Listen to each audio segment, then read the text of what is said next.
기도하겠습니다. 살아계신 하나님 아버지, 계속되는 코로나 바이러스로 인해 함께 모이지 못하고 각 가정에서 예배를 드립니다. 그리스도 안에서 한 몸이요 한 가족임을 기억하며 말씀 가운데 하나 되기를 원하오니 우리의 심령을 새롭게 하사 주님을 더욱 알아가고 닮아가는 시간 되게 하여 주시옵소서. 현실은 두려움과 공포 가운데 있지만 주님 안에서 평강과 기쁨 누리기를 원합니다. 우리에게 약속하신 하늘의 소망으로 모든 어려움들을 담대히 감당하며 승리할 수 있도록 인도하여 주시옵소서.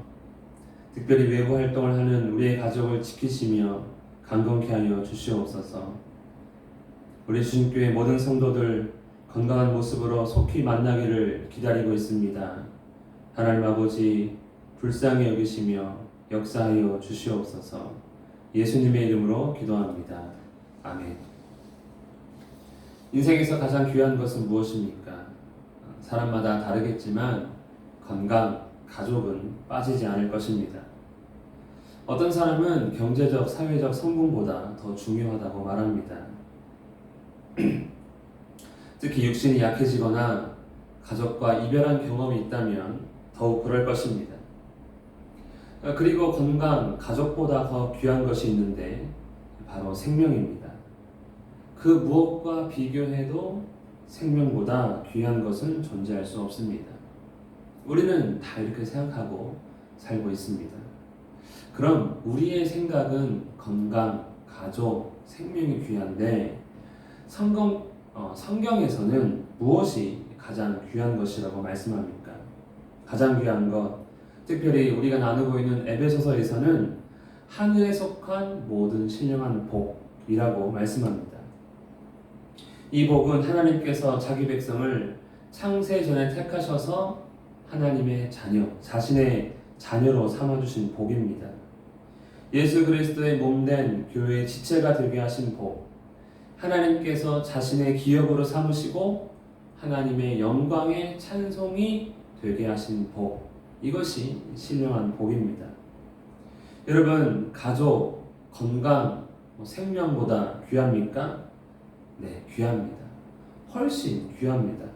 왜냐하면 이 신령한 복 안에는 영원한 생명, 그리스도로 인한 새로운 가족, 그리고 세상 그 어떤 성공과도 비교할 수 없는 성공이 이미 보장되어 있기 때문입니다. 그리고 그 신령한 복을 받은 우리, 하나님의 자녀, 또 하나님의 교회가 된 우리, 이제는 무엇보다 귀한 인생이 되었습니다. 왜냐하면 하나님께서 성령으로 인쳐 보증하셨기 때문입니다.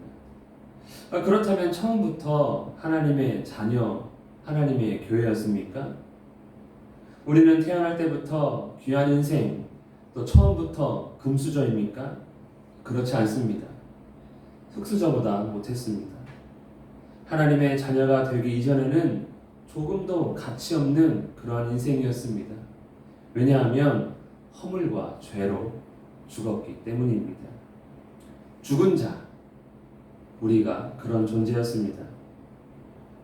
하지만 하나님은 예수님을 죽은 자 가운데서 살리시고 또 모든 통치와 권세를 주셔서 모든 이름보다 뛰어나게 하시고 만물을 그 발 아래 복종하게 하시고 교회의 머리로 삼으신 그 위대하고 놀라운 능력으로 우리를 택하시고 우리에게 베푸셔서 이 세상 그 무엇과도 비교할 수 없는 하나님의 자녀가 되게 하셨습니다. 이 내용이 1장에 기록된 찬송이고 기도이자 2장 1절에 한 줄 요약하면 그는 허물과 죄로 죽었던 너희를 살리셨도다 입니다. 그런데 하나님께서 죽었던 우리를 살리셨는데 우리가 죽었던 적이 있습니까? 좀 이상합니다.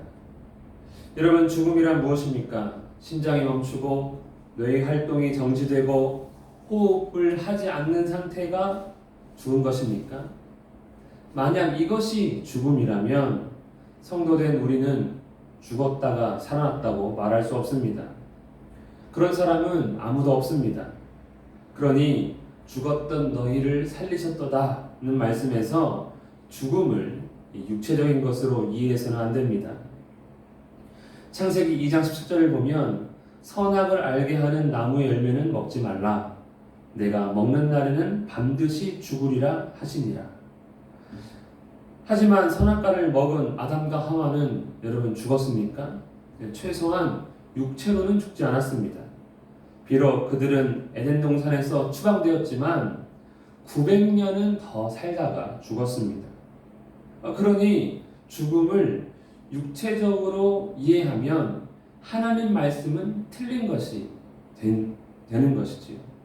그래서 우리는 죽음을 육체적으로 이해해서는 안 됩니다. 그렇다면 성경에서 말하는 죽음이란 무엇일까요? 또 반대로 살렸다라고 말씀하는데 그 생명이란 무엇일까요? 먼저 죽음이란 간단하게 말해서 하나님과 함께 할 수 없는 상태입니다. 죄를 지은 아담과 하와가 에덴에서 쫓겨난 후 하나님은 사람과 함께 하지 않으십니다. 창세기 6장 3절에 보면 여호와께서 이르시되 나의 영이 영원히 사람과 함께 하지 아니하리니 이는 그들이 육신이 됨이라. 즉 그들은 하나님과 단절, 하나님과 함께 할 수 없는 상태가 되었습니다. 이것을 성경은 죽음이라고 말씀합니다. 로마서 6장 23절에 죄의 삭은 사망이요. 다른 말로 바꾼다면 죄를 지으면 하나님과 함께 할 수 없음이요. 이렇게 할 수 있는 것이죠. 우리의 육체도 죽을 것이지만 하나님과의 관계에서는 이미 죽은 것입니다. 이러한 의미에서 죄인인 모든 사람은 이미 죽은 상태입니다. 이것이 바로 죽음입니다. 그럼 생명은 무엇입니까? 육체가 살아있는 것도 물론 맞지만 그보다도 단절되었던 하나님과의 관계가 회복되어 다시 함께하는 상태, 바로 생명입니다. 우리는 예수님을 믿는다고 말합니다. 예수님을 믿으면 무엇이 달라집니까? 병고침을 받습니까? 고난이 사라지고 성공을 합니까? 그런 일이 아니라 믿음으로 인해 우리는 구원을 받았다라고 말합니다. 즉 죄로 인해 하나님과 함께 할 수 없게 되었는데, 단절되었는데 예수님을 믿으면 그의 피로 말미암아 죄 사함을 받고 거룩하고 흠이 없게 되어 다시 하나님과 함께하게 되는 것, 이것이 바로 구원입니다. 바로 생명입니다. 죄로 잃었던 것을 다시 얻었습니다. 그럼 우리가 죄와 허물로 죽었다가 살아난 것이 확실합니까? 예, 그 증거가 바로 성령의 인침, 성령의 임재입니다. 하나님의 영이 다시는 사람과 함께하지 않겠다 하셨는데 예수를 믿는 자에게 하나님은 영으로 함께하심으로 말미암아 보증하는 것이죠. 너와 나의 관계는 회복되었다. 이것이 바로 살리셨도다입니다. 예수님을 믿으면 성령으로 세례를 받는 것, 바로 살리셨도다, 생명입니다. 우리 2절과 3절을 읽겠습니다. 그때 너희는 그 가운데서 행하여 이 세상 풍조를 따르고 공중의 권세 잡은 자를 따랐으니 곧 지금 불순종의 아들들 가운데서 역사하는 영이라. 전에는 우리도 다 그 가운데서 우리 육체의 욕심을 따라 지내며 육체와 마음에 원하는 것을 하여 다른 이들과 같이 본질상 진노의 자녀이었더니. 죽음, 사람이 죽을 때 참으로 비참합니다. 또 생명, 사람이 태어날 때 참으로 아름답습니다. 운전할 때 종종 자동차에 치여 죽은 동물의 사체를 보게 됩니다. 어떻습니까? 참 비참한 모습입니다. 그것이 죽음의 모습입니다. 그와 같이 누가 비참하다는 것입니까? 허물과 죄로 죽었던 우리, 아주 비참한 모습이었다는 뜻입니다. 그럼 죽음이란 구체적으로 어떤 상태입니까? 2절에 보면 세상 풍조를 따르고 공중의 권세 잡은 자, 곧 이 마귀를 따르는 모습이 죽은 것이다 라고 말합니다. 여러분, 이렇게 생각할 수 있습니다. 저는 세상을 따른 적도 마귀를 따른 적도 없습니다 라고 하실 수 있지만, 세상과 마귀를 따르는 것은 어떤 의미입니까? 3절 말씀에 육체의 욕심을 따라 지내며 육체와 마음에 원하는 것을 하는 상태, 그것이 세상을 따르는 모습, 마귀를 따르는 모습입니다. 내가 내 생각, 내 마음으로 하는 것 같고, 내가 나름 좋게 바르게 결정해서 선택한 것 같았지만 사실은 다 뭐라는 것입니까? 마귀를 따르는 모습입니다. 죽음이란 단순히 육체가 시신이 되는 것이 아니라 하나님이 없이 내 생각, 내 욕심, 내 마음의 기준을 따라 내가 원하는 것을 하며 사는 모습, 그것이 마귀를 따르는 모습이요 죽은 자의 모습입니다. 하나님이 없으니 복도 없고 생명도 없습니다. 죽은 시체와 같으니 비참합니다. 나는 비참하지 않다 말하지만 하나님 보시기에 어떻습니까? 진노의 자녀, 하나님 보시기에는 비참합니다. 내가 나를 모르는 것이지요. 여러분, 지금 우리는 죽었습니까? 살았습니까? 세상의 가치관을 따라 나름의 정당한 방법으로 열심을 내서 공부를 잘하고 좋은 기업에 취업하고 그렇게 출세를 하고 부를 축적하고 성공적인 삶을 살아 자신의 꿈을 이루는 모습은 분명 세상에서는 아름다운 모습이고, 그렇게 되라, 그렇게 해야 한다라고 가르치며 배우고 있습니다. 그리고 격려합니다. 잘했다 칭찬합니다. 하지만 그러한 모습이 결국 육체의 욕심, 우리 마음이 원하는 것을 행하는 것이라면 하나님 앞에서 죽은 것이며 비참이요 진노의 자녀입니다. 우리는 정말 어떤 상태일까요? 어떤 사람은 포장을 잘합니다. 자신의 꿈을 하나님께서 주신 비전이라고 말합니다. 자신의 욕심이 마치 하나님께서 원하시는 것이며 자신의 생각을 하나님께서 주관하신다고 그렇게 이야기합니다. 주를 위해 취업하고 주를 위해 성공하고 주를 위해 부자가 되고 주를 위해 이렇게 저렇게 행한다고 말합니다. 굉장히 멋져 보이고 경건한 것 같고 신실한 것 같습니다. 그러나 그 속은 어떤 것입니까? 돈을 사랑하고 절대 손해보지 않으며 자기밖에 모르는 모습입니다. 우리의 욕심, 정욕을 하나님으로, 경건함으로 이렇게 포장을 하는데 자기 자신은 그것을 알지 못하는 것 같습니다. 여러분, 이러한 사람들이 바로 하나님께서, 예수님께서 가장 역겹다고 말한 바리새인들과 같은 모습입니다. 죽은 사람이 죽으면 보통 흰 천으로 이렇게 덮습니다. 겉으로 보기에는 하얀 것이지. 하지만 그 밑에는, 그 천 아래는 죽은 자일 뿐입니다. 아무리 하나님으로 나를 덮어도, 예수님으로 나를 잘 포장해도 그 사람은 비참한 죽음의 상태일 뿐인 것입니다. 나는 정말 어떠한 모습으로 살고 있는지 돌아보기를 원합니다. 4절부터 6절 말씀을 읽겠습니다. 긍휼이 풍성하신 하나님이 우리를 사랑하신 그 큰 사랑으로 인하여 허물로 죽은 우리를 그리스도와 함께 살리셨고 너희는 은혜로 구원을 받은 것이라. 또 함께 일으키사 그리스도 예수 안에서 함께 하늘에 앉히시니. 하나님은 능력으로 허물과 죄로 죽었던 우리를 살리셨는데 죽음의 상태가 비참했다면 생명의 상태는 어떻습니까? 4절 말씀에 보면 하나님의 큰 사랑을 받았다라고 말씀합니다. 죽었던 때에는 진노의 자녀이었지만 생명을 얻은 하나님의 백성은 사랑의 자녀가 되었습니다. 그리고 생명의 모습은 5절과 6절이 압권입니다. 5절에서 그리스도와 함께 살리셨고 6절에서는 그리스도와 함께 일으키셨고 그리스도와 함께 하늘에 앉히셨습니다. 즉 성도가 하나님께 얻은 이 생명은 그리스도 예수께서 받은 것과 동일한 그러한 능력이고 그러한 생명이라는 의미입니다. 예수님께 역사하신 하나님의 능력은 어떤 것이었습니까?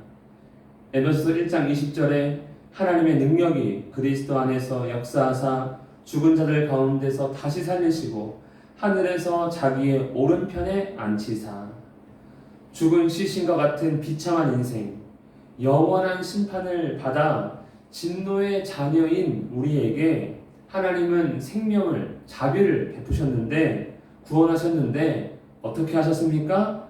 독생자이신 예수님께 베푸신 것과 동일한 것을 우리에게, 동일한 복을 우리에게 주셨습니다. 이것은 단순히 죽었다가 다시 살아난 나사로와 같은 상태가 아닙니다. 그는 죽었다가 다시 살아났지만 아무런 변화가 없었습니다. 그리고 나중에는 결국 다시 죽었습니다. 그저 우리가 용서받는 것, 우리가 생명 얻은 것은 그저 지은 죄를 용서받은 정도로 끝나는 것이 아닙니다. 하나님께서 예수 그리스도와 함께 살리셨고 함께 일으키셨고 함께 앉히셨다는 것은 에베소서 1장 21절 22절에 모든 통치와 권세와 능력과 주권과 이 세상뿐 아니라 오는 세상에 일컫는 모든 이름 위에 뛰어나게 하시고 또 만물을 그 발 아래에 복종하게 하시고 그를 만물 위에 교회의 머리로 삼으셨느니라. 우리가 교회의 머리가 되는 것은 아닙니다. 그러나 그 외의 모든 것은 다 예수님과 동일하게 되었습니다. 요한계시록 20장 4절에 또 내가 보좌들을 보니 거기에 앉은 자들이 있어 심판하는 권세를 받았더라. 또 내가 보니 예수를 증언함과 하나님의 말씀 때문에 목배임을 당한 자들의 영혼들과 또 짐승과 그의 우상에게 경배하지 아니하고 그들의 이마와 손에 그의 표를 받지 아니한 자들이 살아서 그리스도와 더불어 1000년 동안 왕노릇하니. 권세를 받아서 왕노릇하게 된 자, 바로 구원을 얻은 모습, 생명의 모습입니다. 그냥 육체가 살아서 돌아다니는 것이 아닙니다. 생명은 하늘의 신령한 복을 예수님과 동일하게 마음껏 누리는 상태이고 영생을 이미 받았다는 것이며 하나님 나라가 우리 안에 임했다는 뜻입니다. 죽었던 너희를 살리셨도다. 이렇게 하나님은 우리에게 놀라운 생명을 주셨습니다. 오늘 이 시대는 성도가 성도답지 못하고 교회가 교회답지 못합니다. 세상 사람, 세상 모임과 구별되지 않을 때도 많습니다. 하나님은 교회로 하나님의 영광의 찬송이 되게 하셨는데 그렇게 살지 못하고 있습니다. 생명을 얻었다 하면서 죽은 자와 같이 살고 있는 것입니다. 성경의 많은 말씀이 성경에 기록된 하나님의 영광이 성도와 교회를 통해 나타나지 않고 있습니다. 무슨 의미입니까? 종교적 습관과 세상적 교양으로 잘 포장되어 있는 죽은 시체와 같다는 의미입니다. 내용물은 포장은 화려하지만 내용물은 다 썩은 상태인 것이죠. 죽었으니 열매를 맺을 수 없고 생명을 낳을 수 없습니다. 여러분, 가장 귀한 것, 우리 사람도 생명이라고 말하지만 하나님도 생명이라고 말합니다. 그러나 단지 육체적 생명이 아니라 하나님의 생명은 많이 다릅니다. 건강도 가족도 한 번 잃었던 자가 더 귀하게 여기는 것처럼 특별히 우리가 허물과 죄로 인해 죽었던 사실을 안다면, 죄와 사망에서 나를 건지신 그 은혜를 안다면, 그 비참함 가운데서 건져서 영광스럽게 하셨다는 것을 안다면 하나님께서 우리에게 주신 그 구원, 생명, 복은 더 귀할 것입니다. 하나님께 너무나도 감사할 것입니다. 우리는 믿음으로 말미암아 사망에서 생명을 얻었습니까? 그럼 이제는 죽은 모습이 아니라 살아있는 모습, 곧 예수님 닮은 모습으로 살아야 할 것입니다. 주님처럼 하나님의 영광이 나타나야 합니다. 에베소 2장 10절에 우리는 그가 만드신 바라 그리스도 예수 안에서 선한 일을 위하여 지으심을 받은 자니 이 일은 하나님이 전에 예비하사 우리로 그 가운데서 행하게 하려 하심이라. 코로나 바이러스로 인해 함께 모이지 못했지만 우리에게 생명 주신 그 은혜와 사랑을 기억하며 우리의 삶을 통해 주께서 기뻐하시는 선한 일을 행함으로 거룩한 산제사를 드리는 우리 모두가 되기를 간절히 원합니다. 기도하겠습니다. 살아계신 하나님 아버지, 우리에게 주신 그 생명을 누리게 하여 주시옵소서. 죽음 가운데 있던 우리의 모습을 알게 하시고 영원한 영광 가운데 들어가게 하신 그 생명을 깨달아 주의 뜻대로 살아가는 우리 모두가 되게 하여 주시옵소서. 감사드리며 예수님의 이름으로 기도합니다. 아멘. 주 예수 그리스도의 은혜와 하나님의 사랑과 성령의 교통하심이 주께서 주신 생명으로 거룩한 삶을 살기 원하는 모든 자에게 함께 있을지어다. 아멘.